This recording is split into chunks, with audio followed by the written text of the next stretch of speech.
वक्त का किस्सा है। गुमनामी गांव में बिट्टू नाम का एक लड़का मोची का काम किया करता था, पर उसके पास कोई भी जूते मरम्मत करवाने नहीं आता था। बिट्टू अपनी बीवी और माँ के साथ रहता था। बेगम, हमारी गुर्बत कब खत्म होगी? माँ जी को बुखार है, मैं उनका इलाज तक नहीं करवा पा रहा। बिट्टू जी, आप एक काम करें, मोची का काम छोड़ के किसी चप्पल वाली दुकान पर ही नौकरी करें। इस तरह हमारे पास कुछ पैसे आ जाएंगे।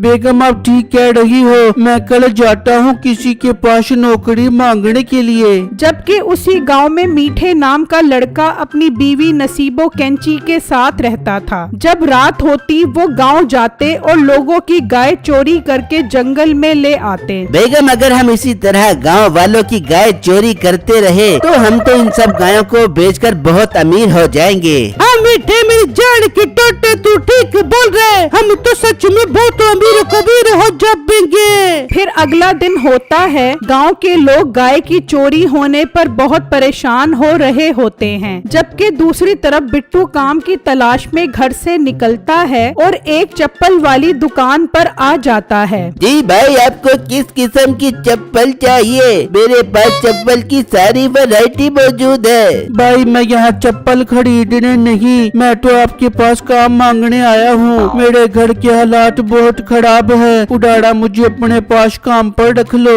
लड़के, तूने काम मांगकर मेरा सारा मूड खराब कर दिया है। मैं तो समझ रहा था आज ग्राहक आ गया है, कुछ कमाई हो जाएगी। भाई, मुझे काम पर रख लें, अल्लाह ने चाहा तो ग्राहक भी आ जाएंगे। नहीं, तेरे पास क्या जादू की छड़ी है जो तू उसे घुमाएगा तो ग्राहक आ जाएगा? चल शाबाश, निकल, मेरे पास कोई काम नहीं है। बिट्टू मायूस होकर वहाँ से चला जाता है तो रास्ते में उसे एक गाय नजर आती है। वाह, कितनी खूबसूरत गाय है। अगर मेरे पास ये गाय होती तो मैं इसका खालिश खालिश दूध अपनी माँ और बीवी को पिलाता, पर मेरी किस्मत ऐसी कहा कि मैं ऐसा कर सकूं। फिर बिट्टू उदास वहाँ से चला जाता है और अपने घर आ जाता है। बिट्टू जी, सुनाओ, कोई काम मिला? बेगम, मैंने चप्पल वाली दुकान से काम मांगने की बहुत कोशिश की, मगर उसने काम देने से साफ साफ इनकार कर दिया। बिट्टू जी, आप चप्पल वाले काम के अलावा कोई और दुकान पर चले जाते, हो सकता है आपको वहाँ पर काम मिल जाता। बिट्टू, अब तो खाने का सामान भी खत्म हो गया है, आप कुछ करें। ठीक है बेगम, मैं कल किसी और से काम मांगने की कोशिश करता हूँ। फिर रात हो जाती है। नसीबो और मीठा फिर गांव आते हैं और वही सफेद गाय चोरी करके ले जाते हैं। फिर अगला दिन होता है। बिट्टू काम की तलाश में घर से निकलता है तो रास्ते में उसे गांव के लोग परेशान नजर आते हैं। गांव वालों, ये क्या हुआ? आप सब इतना परेशान क्यों लग रहे हो? बिट्टू, कल रात रामू काका की सफेद वाली गाय चोरी हो गई है। भाई, ये तो बहुत बुरा हुआ, पर भाई मैं कल शाम यहाँ से गुजर रहा था तो इनकी गाय सही सलामत खड़ी थी। बिट्टू, वो गाय कल रात को चोरी हो गई है। ये हमारे गांव में बहुत गलत हो रहा है, न जाने कौन हमारी गाय चोरी कर रहा है। हाँ भाई, ये तो बहुत गलत हो रहा है। अच्छा गांव वालों, मैं अब चलता हूँ, मैंने काम की तलाश में जाना है।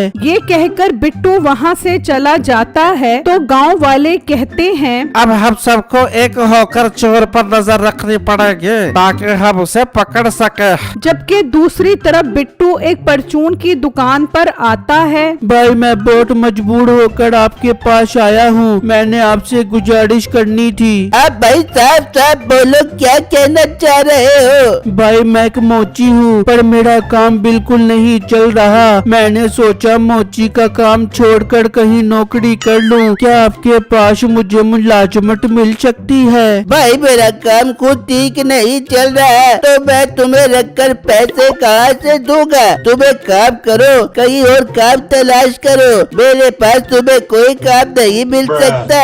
बिट्टू मायूस वहाँ से चला जाता है और जगह जगह काम तलाश करता है, पर उसे कहीं भी काम नहीं मिलता। शाम हो जाती है और वो थक हार कर घर की तरफ वापस आ रहा होता है तो उसे रास्ते में एक खूबसूरत गाय नजर आती है। माशाल्लाह, ये गाय तो रामू काका की गाय से भी खूबसूरत है। पता नहीं रामू काका की गाय कौन चोरी करके ले गया होगा। बिट्टू उदास परेशान वहाँ से निकल पड़ता है और घर आ जाता है। बेगम और माँ जी, मैंने आज भी काम ढूंढने की बहुत कोशिश की मगर मुझे कहीं काम नहीं मिला। बिट्टू बेटा, ये तो बहुत बुरा हुआ है। मुझे बहुत कमजोरी हो रही है। कहीं मैं कमजोरी और भूख की वजह से मर ही न जाऊं। सासू माँ ऐसी बातें मत करे। बिट्टू आप कुछ करे, माँ जी के लिए खाने पीने का बंदोबस्त करे। तो बिट्टू के जहन में एक ख्याल आता है, क्यों ना मैं उस गाय का दूध निकाल लाऊं ताकि माँ जी और बेगम पीकर अपना गुजारा कर लें। फिर रात होती है तो बिट्टू बर्तन उठाकर घर से निकलता है, जबकि दूसरी तरफ गांव वाले पहरा लगाकर चोर को पकड़ने के लिए छुपे होते हैं। बिट्टू जैसे ही गाय के करीब पहुंचता है तो गांव वाले वहां आ जाते हैं।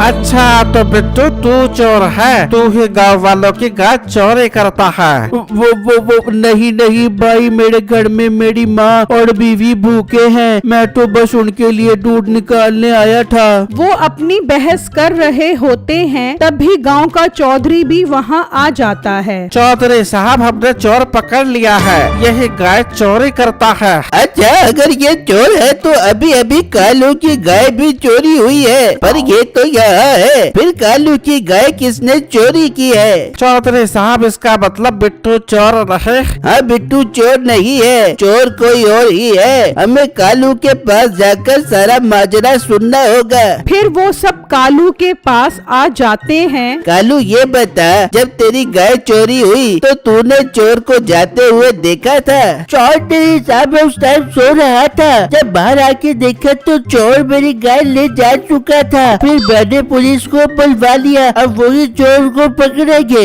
तभी पुलिस वाला वहां आ जाता है। कमाल की बात है, तुम सब के होते हुए चोर गाय कैसे चोरी करके ले गया? मुझे तो ये कुछ और ही मामला लग रहा है भाई। पुलिस साहब, आप कहना क्या चाह रहे हो? आपको क्या मसला लगता है? गांव में कब से गाय चोरी हो रही है, पर चोर को तो आज तक किसी ने नहीं देखा। मुझे तो लगता है गांव में भूत है जो गाय चोरी करके लेके जा रहा है घर। पुलिस वाले की ये बात सुनकर सब गांव वाले डर जाते हैं। पुलिस वाला वहां से चला जाता है और गांव वाले भी डरकर घरों में छुप जाते हैं और गायों को भी घरों में छुपा लेते हैं। फिर अगला दिन होता है तो नसीबो मीठे से कहती है, मीठे, गांव वाले भूत को चोर समझ के डर गए। अब हमें किसी और तरीके से गाय चोरी करनी पड़ेगी। बेगम, मैं एक काम करता हूँ, मैं भूत बन के गाँव वालों की गाय चोरी करता हूँ। भूत के डर से वो मेरे पीछे भी नहीं आएंगे। वाह मीठे, बहुत जबरदस्त आइडिया है तेरे दिमाग में। तू आज रात में जा और एक और गाय चोरी करके लेके आ। मैं यहाँ बाकी गायों का ध्यान रखूंगी। फिर रात होती है तो मीठा भूत बनकर गांव आता है और एक गाय चोरी करके जा रहा होता है। तभी बिट्टू की नजर पड़ती है। ओ मेरे अल्लाह, ये तो भूत है जो गाय लेकर जा रहा है। मैं इसका पीछा करता हूँ। बिट्टू उसके पीछे चल पड़ता है, जबकि मीठा वो गाय लेकर नसीबों के पास पहुंच जाता है और अपनी चादर उतार देता है। देख बेगम, मैं भूत बन के कैसे गाय चोरी करके ले आया हूँ। बिट्टू छुपा ये सब देख रहा होता है। अच्छा, तो ये भूत नहीं मीठा है जो अपनी बीवी के साथ मिलकर गांव की गाय चोरी कर रहा है। मैं भी गांव वालों को लेकर आता हूँ। बिट्टू वहाँ से निकलता है और सब गांव वालों को वहाँ ले आता है। गांव वालों, ये देखो, ये है आपकी गाय और ये चोर आपके सामने है जो भूत बनकर आपकी गाय चोरी करता है। ये सब देखकर गांव वालों को मीठे और नसीबों पर बहुत गुस्सा आता है और वो उन्हें पुलिस के हवाले कर देते हैं। सब गांव वालों को उनकी गाय मिल जाती है। सब खुश होकर एक गाय बिट्टू को इनाम के तौर पर दे देते हैं। बिट्टू उस गाय का दूध निकाल कर बेचना शुरू कर देता है, जिससे उसके घर के हालात बेहतर होना शुरू हो जाते हैं।